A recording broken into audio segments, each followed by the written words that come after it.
கிணற்றைத் தானே விற்றேன். ஒருவன் தனது கிணற்றை ஒரு விவசாயிக்கு விற்றான். வாங்கிய விவசாயி அடுத்த நாள் கிணற்றிலிருந்து தண்ணீர் எடுக்க ஆவலுடன் கிணற்றுக்கு வந்தான். அப்பொழுது விற்றவன் அங்கே நின்று கொண்டிருந்தான். விவசாயியை தண்ணீர் எடுக்க விடாமல் தடுத்தான்.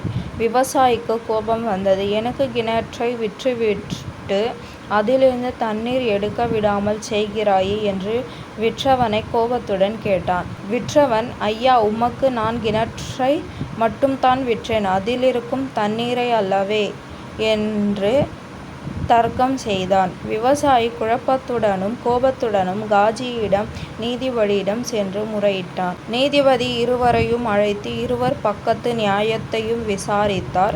பின்னர் கிணற்றை விற்றவனிடம், நீ கிணற்றை விற்றுவிட்டு படியால் அது உன்னுடையதல்ல. அதில் உனது தண்ணீரை இன்னமும் வைத்திருப்பது தவறு. உனக்கு அதில்தான் தண்ணீரை சேமித்து வைக்க வேண்டுமென்றால் விவசாயிக்கு அதற்கான வாடகையை தினமும் கொடுத்துவிடு. இல்லையென்றால் கிணற்றிலிருந்து உனது தண்ணீரை எடுத்துக்கொண்டு உடனே வெளியேறு என்று தீர்ப்பு கூறினார்.